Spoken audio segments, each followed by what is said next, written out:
Liverpool versus everybody. Listen, there's sometimes in life where you may just have to admit that you weren't necessarily right. You weren't necessarily wrong, but you weren't necessarily 100% accurate or right. This is one of those moments. So, listen, when things happen and you have to speak about them or you choose to speak about them shortly after, a lot of emotions. A lot of emotions going on. Liverpool versus Man City. For me, I said it. I know people look at it as a just the last. Um, well, it is a preseason match, but like a glorified friendly because there's a silver plate that you can win. Um, I had always said, and I stick to it. It's City, and that game wasn't played as a glorified friendly. It was played as two teams really trying to get at each other, and not stopping until they were able to accomplish what they needed to accomplish on that pitch. Um, so with that being said, you know, losing to City really gets to me, especially when I feel like um, it's a game that if we do a few things better, we win it. It's as simple as that. If we do a few things better, we win it. And I watched some highlights, and then I watched the full game back. And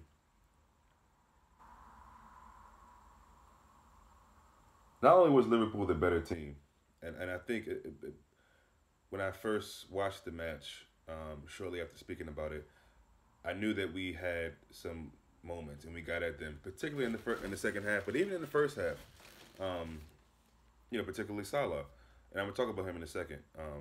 But not only were we the better team, um, you could say we had the better chances. I know we had more shots on goal, and again, I'm one of those guys that the stat stuff doesn't mean anything to me. It's more about the eye test, and so that's kind of where I was coming from. Of being a better team is one thing, but not winning and not taking those chances is something else. Salah, probably was a little bit harsh on Salah too. Watching that game back, Salah was doing bits.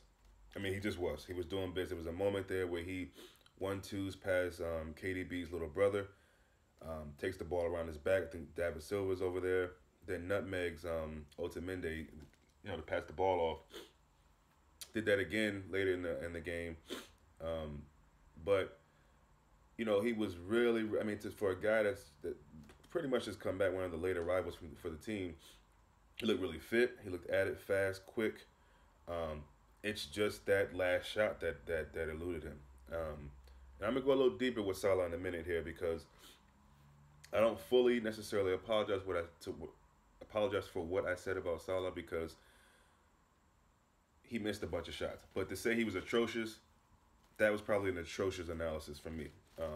Quick analysis. I have a little more time now. I'm going to spend some more time talking about this game, talking about each individual Liverpool player in that game, particularly the starters. Some of the guys with the bench I'll speak briefly about, but particularly the starters, because there's a lot to talk about that game. So I was on HH's channel, and I'm thinking about what I said now, and I said that Liverpool fans are saying there's positives to take away, and I said I don't see what those positives are.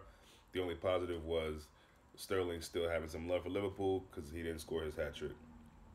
Um, I'm gonna go back on that because we do have things to be positive about, and honestly, with Sterling, again, that we have that moment. We have these moments from time to time, and I don't understand it. It frustrates me. I'm sure it frustrates Klopp. And y'all know me, I'm all over the place with stuff, so I'll try to get back to things if I could and go to a different. That's just the way my mind works. We switch off sometimes when we shouldn't. Sane goes down injured. So at that moment, I'm pretty sure they still had 10 men. Excuse me, if I'm not mistaken. So we switch off. They get their set piece, the free kick, and they switch it over to the right, I believe. And I think it's Kyle Walker. I can't remember who it was to put the ball in. I think that's how it went. And Salah is chasing De Bruyne, and that's when the whole high line, keeping that with Liverpool's trademark on the clock. especially over the last couple of seasons, is broken. Salah switches off. I think the whole team switches off, really. If you look at us just ball watching as the ball is being flicked around the box from De Bruyne to David Silva to the eventual goal scorer, Sterling, there's a lot of ball watching. It's not our greatest moment defensive wise.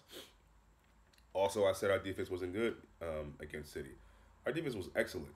Now, there are moments where City were able to get past our high line, and you got to give them credit for that. The diagonal balls, whether it be from Bravo, the keeper, whether it be from any of the outfield players, and of course they targeted Trent, and I think that's something that City tries to do a lot of times, and they did a pretty good job. I'll get into Trent when I'm going through the players, but you know the brother AJ, y'all know that's my man. Much love.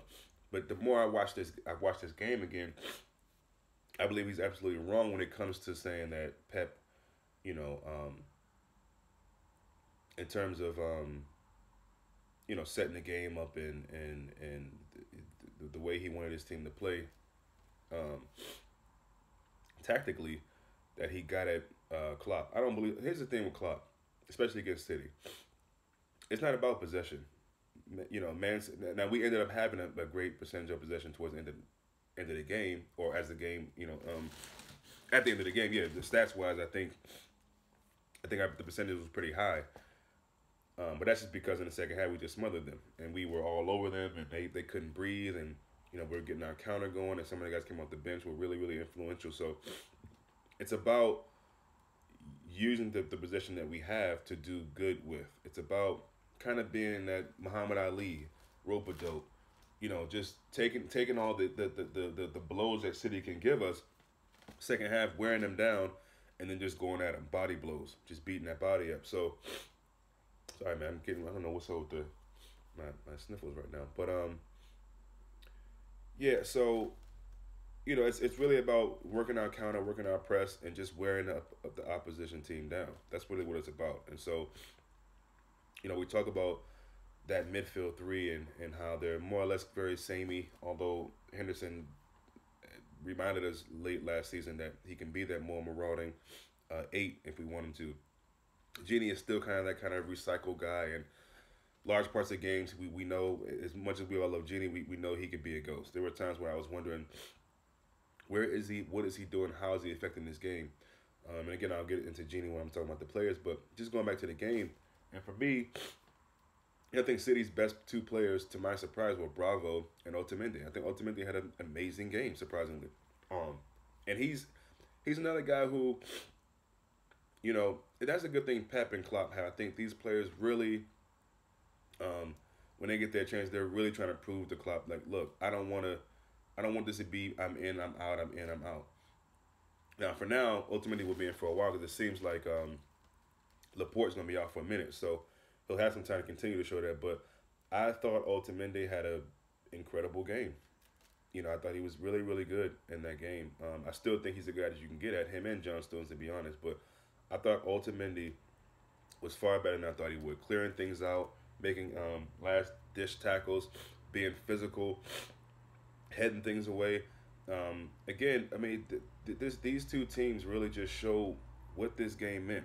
And simply because it's Liverpool and City.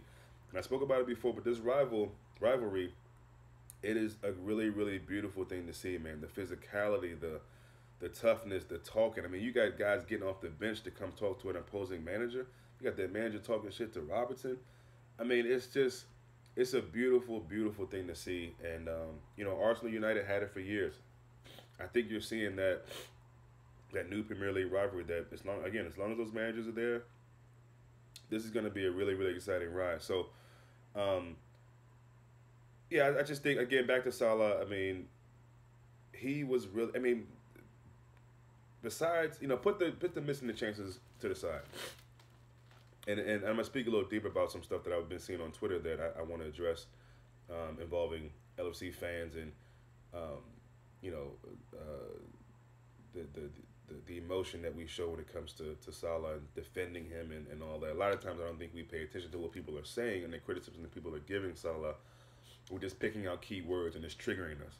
And so I'm gonna speak on that in a second. But I give Salah credit, man. He looked sharp. He did. Besides not scoring them goals, which is frustrating because that's a lot of damn chances for one dude. I'm sorry.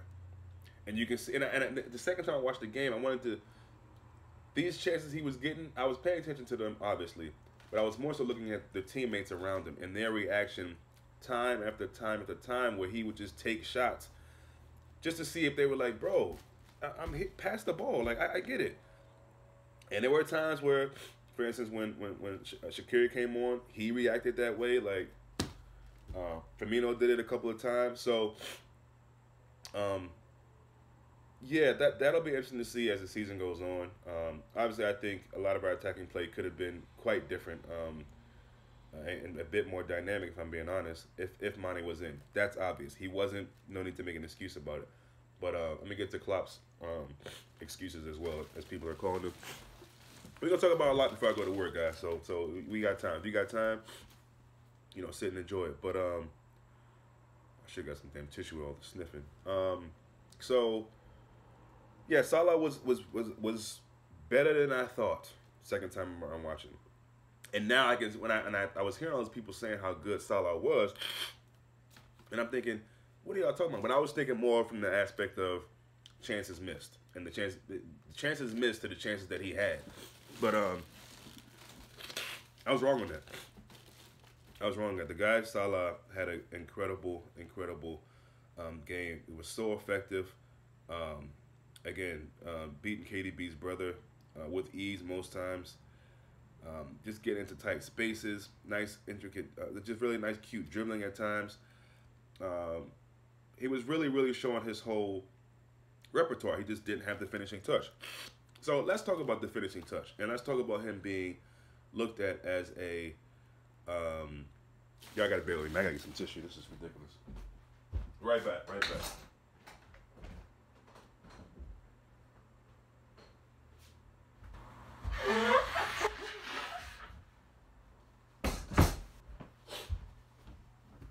Bear with me. Thanks. So what was I talking about? Salah was good. Yeah, Salah.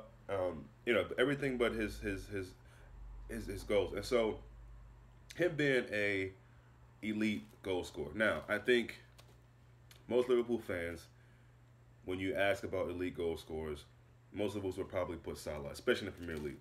Back-to-back double digits, back-to-back 20-plus goals. Let me be clear on that. 32 the first season, I believe. 22 this. So a 10-goal drop-off. Okay, no big deal. I think Mane was much better this season as far as goals. And so they kind of shared the load, right? But there was one thing that Half Hope brought up on Twitter. And here's the thing with me and Half Hope. And I love reading this conversation. And y'all know me. I don't take anything personal. I love to go back and forth with people in comment sections. It's all cool. Most of the time, all banter, all fun. Most of the time. Now, sometimes people take it out of hand. And sometimes I rise to that level. Sometimes I just say, you know what? I'm not going to do that. So, Half Hope just put out a tweet. Well, let me keep going on. So, there's people saying that I'm a Half Hope dick rider. Look, I'll be there. If that's how you see one brother appreciate another brother's football knowledge, post-match chats, his opinion, no matter how neurotic or off the top it is, this is why we love HH, because he has an original mind. He's not. There's no one else like HH. HH is not copying anyone else, unless he's copying someone back in Nigeria, somebody in his family, whatever that we don't know of. HH is a very original guy with original opinions, abstract sometimes, maybe avant-garde, but I appreciate them. I believe, for me, as far as YouTube content, YouTube channels, it's tops. My opinion. And so, and it obviously it helps because he's black. Y'all know where I'm at. That's just, so that makes me even more happy about it. But back to what I was, the tweet he had put out was, I don't have it verbatim, but basically he was saying, Salah is a great goal scorer. He's not an elite one, and he's not necessarily a clutch goal scorer. He further went on to say Origi is better in that category as far as clutchness. The keyword clutch. Not in terms of how many goals you can score, clutch goals that really mean something in big games. And someone responded to say that, They brought up the Napoli goal and the Chelsea screamer, and someone had the nerve to bring up the Southampton game, which I say the nerve because, again, when I think of clutch, you got to really people have to start paying attention to what people are saying instead of picking certain words and jumping to an emotional defense of the players. I agree with what Half Hope said. Origi has more this past season. Origi has more clutch moments than Salah has, and played far less. So, and at this point, I don't even know if that's really about opinion. That's just fact. I also think now this could be more of an opinion, or more of an opinion than it is a fact. I agree with the him not being a world class goal scorer. An elite goal scorer, and I get it. You're gonna give me the numbers, and how can he not be an elite goal scorer if he had back to back? I get all that. For example, again, not to beat him up, I just bigged him up for the City game or the performance overall. Does an elite goal scorer finish one of the 10, whatever how many chances he had? I've lost count. Does an elite goal scorer finish one of those chances? One. That's a lot of shots, man. And so it's not about him being an Arab African. It's not about. I'm a Liverpool fan, so I love all the. I go for all of them. But I'm also a Liverpool fan who's real, and a lot of people question that. Oh, you call yourself a Liverpool fan? Which, again, bring it on, please. But I like to be real about these things. And as as HH says, exposure season, the new hashtag. You know, I love Salah what he does for this team, and again, I'm sitting here coming back to say, hey, I might have gone a bit too overboard, and not even some more of that, but just watching the game again, I was able to see how good he was. Besides getting those goals. So anyway, Salah's going to be a conversation that I'm sure Salah will be a player that I'm sure we'll have a plethora of conversations about this season on this platform and football in general. And I look forward to it. At the end of the day, that's not something that I think Salah is going to struggle with all season. I do believe, though, we saw shades of these situations with Salah where, for lack of a better term, it was more about him trying to stat or pack his own stats, man. It's more so about him getting goals and dribbling with his head down, and there were too many times in that game where, as much as you appreciate a guy who's hungry to get that goal, who's hungry to be that dude, especially because Mane wasn't in there. And yeah, Firmino can get goals here and there, but Firmino's job is more so facilitating up front. We know that. Coming back, breaking up the play, and he did an amazing job at that. Origi wasn't really in the game like he wanted to be. Had some nice moments here and there. So I get it. Man up, take over that role. Got to get those G's, though. Simple as that. You've got to get the goals. So, but yeah, no, I thought I had to just come on here and just say how good Salah really was in every aspect beyond that final shot. So, decision making. So, let me go a little deeper into each player. And I really hope this thing doesn't cut off. I think I have enough time, so we'll see what happens. Becker. I believe he had a mistake in the last preseason game, but it was a mistake of, to me, it was kind of soft. The yellow card, the tackle in the box, alleged tackle in the box, and they get the penalty from that.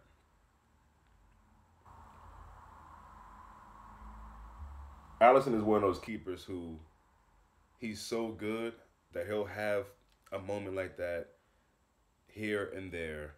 It's very, very far and few between. And he's, a million miles away from Karius and Mignolet. So you allow some of it. Bro, that goal that was conceded against Sterling, not only was the defense just awful, and everything about that was the fact that we switched off after they got an injury just frustrates me. And again, Liverpool do that from time to time. That needs to stop. You got to stop that goal, though. there's not a whole lot of. I think Sterling might be even surprised that it's come to him, um, and he kind of just throws up a left, an awkward looking left, jab at it and gets it in the goal, and he just got to stop that. And I think 9 times out of 10, a situation like that, he will stop it. And I think there were moments where Allison was really, really good. It was a moment where Kevin De Bruyne was trying to put the ball across the box. And Kevin De Bruyne, I think, had a very, very underwhelming game. I know he's coming back from injury and not playing a lot or whatever. But again, that was also a good point. If he could be bad, that works for us. But nice little moments there where Allison was good. Just his presence alone. He's such a unit in the goal that I think that alone helps with defending it. And then of course, you couldn't stop KDB's brother in the penalty shot. That the penalty shootout that needs to be a stop as well. But it's Allison, and I'm not gonna begin to question him or beat him up. I mean, I think him and Van Dijk together have really, really, really kind of put the last finishing pieces on this team really being taken serious for years to come. So, I can't remember what I gave him for ratings, but it might have been a 6 or whatever. I think that's about accurate. I don't think it was his best game. And again, we talked about Sterling in the hat trick, and again, I had to think. I mean, could he really have? He seemed so shook playing against Liverpool. Again, that soft tap for the winner, you give him credit for it. You get a goal against your old team. You're gonna celebrate. You're happy, cool. But then there was another one that was offsides anyway. If it went through, there's another one where Van Dijk does this incredible recovery thing. Same thing he did against it's the guy for Tottenham. He did that against. I forget his name. Anyway, you guys know what I'm talking about. Dembele. No, it's not Dembele. What's the guy who's played with Newcastle? Damn it. Anyway, the recovery thing he does with Sterling, and Sterling is caught in two minds. He doesn't know whether to shift it, to pass it off to Pep Guardiola and Vincent Kompany's child, or shoot it himself. And the last minute he wants to put the pass off, and Van Dijk is there to interrupt that, and the goalkeeper gets it. Another one where I think he's one-on-one with the keeper, misses it. So, they weren't as great as I initially thought that they were. Rodri looks okay, impressive, I guess you could say. He's another unit. He's huge. But nothing really spectacular about him. Again, to me, the two best players were the defensive players. And I think if Sané stays in that game, he's going to be lethal. But yeah, I went past Ramses. I went to Ramses. Let's go to Trent. And this is going to, this really hurts me to say, but this is probably, I hope this is his worst game. This is probably one of the worst matches I've ever seen from Trent. Obviously, defensively, he wasn't good at all. I maybe one or two moments that I can remember that he, did something that was helpful defensively. A saving kick out of bounds, a saving tackle, kick away, whatever. He was getting beat for pace all game, whether it be Sané, Sterling, a couple times Jesus. He just wasn't good. Going forward, I don't remember him putting too many balls into the box. His set pieces from corner kicks were atrocious. Just not a good game. One of his worst matches I've ever seen him in a Liverpool uniform. One of his worst, and I think one that he would probably like to forget sooner than later. So we'll move to Joe Gomez, and Joe Gomez was good from the opening kickoff. And let me say this too, because I think I didn't give him enough respect or credit after in my review just after the game. Joe Gomez was amazing. And I'm gonna talk about that Matip Gomez thing, because I might have to renege on what I said.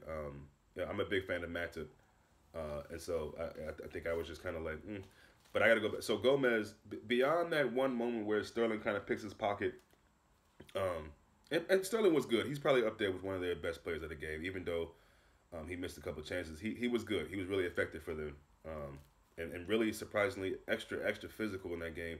So that was good to see as well. But besides that moment with Gomez and Sterling picking him off that we almost had to pay the price for, Gomez was incredible, man. I mean, his makeup speed and whatever injury he had, he's clearly over that, man. He is clearly over that. And again, another player who's ready to show Klopp, look, I know Joel was great last season, and I don't mind him playing. but I need to be on that damn pitch, whether it be fullback, center back. But no, Gomez was incredible. He even his I think the level of his performance even went up a notch when he went to right back. I mean, this dude is hungry to be back a part of this team, and that's what you want to see. Guys coming back from injury and hungry to give Klopp a dilemma on, bro, you can't drop me. You know what I mean? Thou shalt not droppeth. You know what I'm saying? So, no, Gomez was just incredible in that game, man. I loved seeing that because as good as Van Dijk is, he is human. I know we think sometimes that he's not because he does inhuman things on the football pitch. But Gomez is so great because between the two, Van Dijk is kind of that general back there. You know what I mean? He's the general. And then you got Gomez who is just, snuffing everything out. The sniper. He's quick. He'll come and, catch up ground and get back to make a saving block, tackle, whatever. He's physical. He knows how to shield guys out of bounds if you need to. Maybe against a quicker guy. He did it against Sterling a couple of times. He was just great. Even going forward, a couple pretty good moments going forward. So, Gomez for me, I was thinking Firmino. I think I had to put Gomez serious contender for man of the match.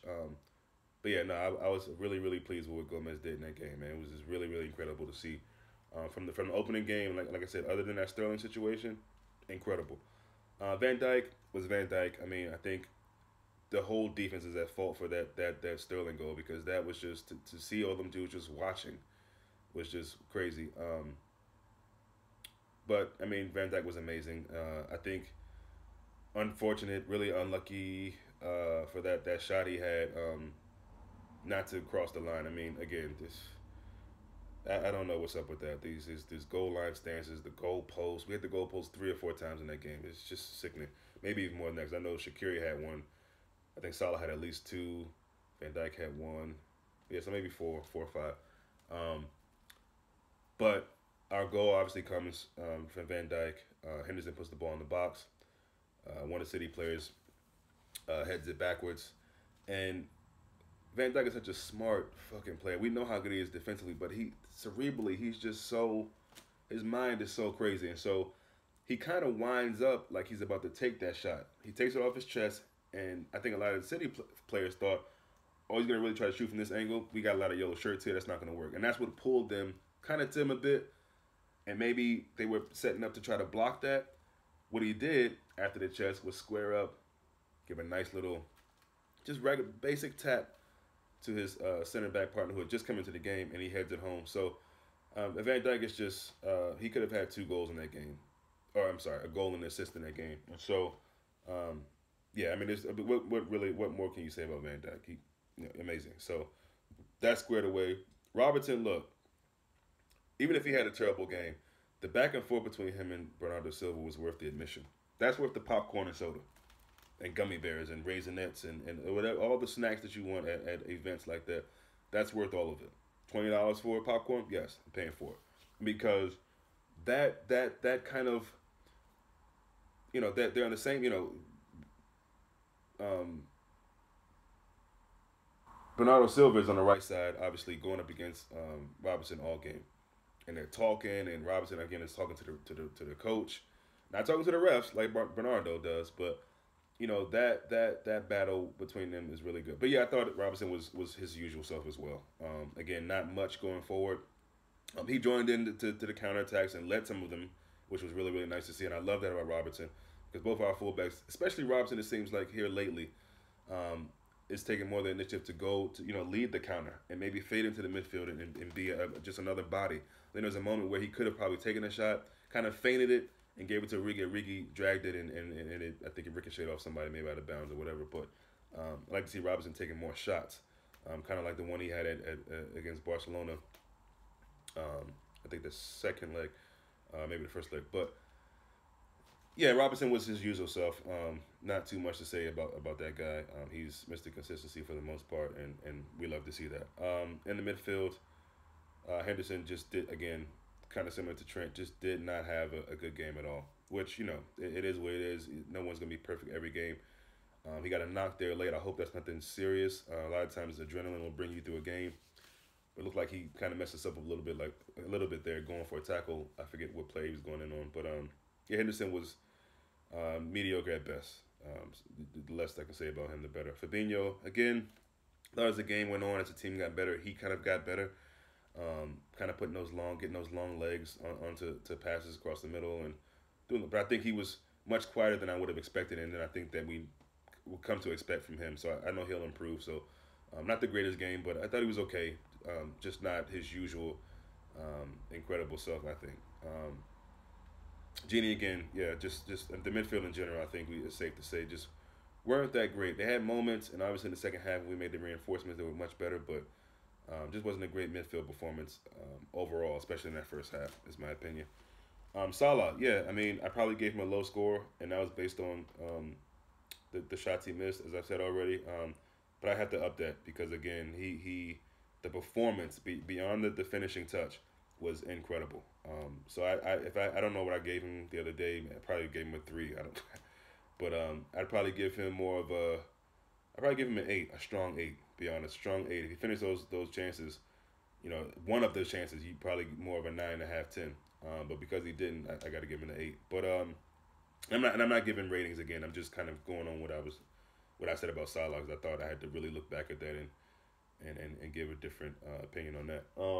Firmino, I think for me, besides Gomez and maybe Van Dijk, I think Firmino could be looked at as player man of the match. I mean, he was just so I've never seen a striker like striker forward player like him who can go games where he's not scoring. Doesn't even look like he's going to score. Although he had that one moment early in the game before their goal actually, where somehow he controls it out, takes it out the air, controls it, one foots it back into the box, high foots it back in the box, back to himself, and takes a shot and is more or less right to Bravo. But facilitating I think the first chance Salah gets is from a great counter.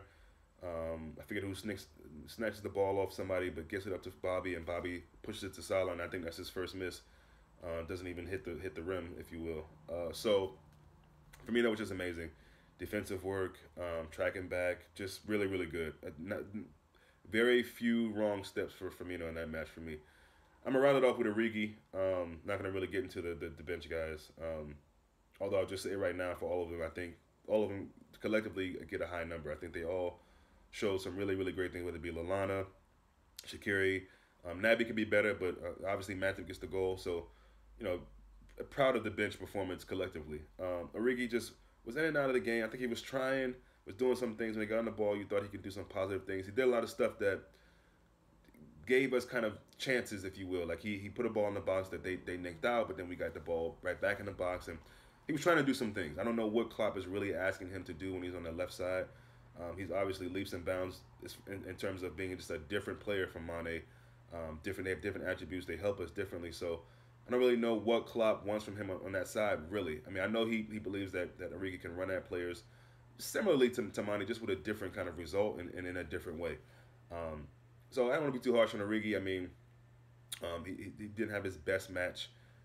But I wouldn't be surprised if we see him again in the lineup for an Norwich game, to be honest. I don't think Mane's going to be coming back unless Klopp is thinking, you know what, let's just go in the season fully strength and just show people we're not about games this year. We're trying to go for that title again.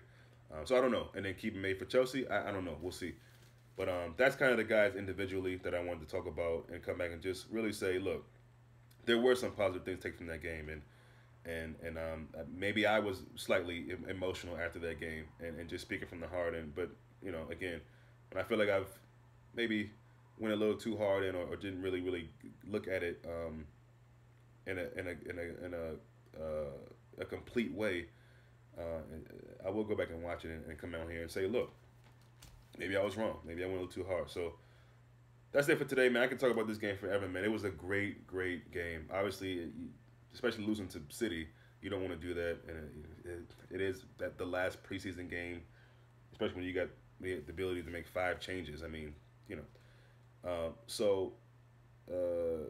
yeah, it doesn't feel good to lose to City, but no, I am, especially without Mane, I'm very excited with what we can do in that midfield too. I know people will say it's a boring midfield, nothing to going forward, but we got some dudes and we have different options, different ways to play teams.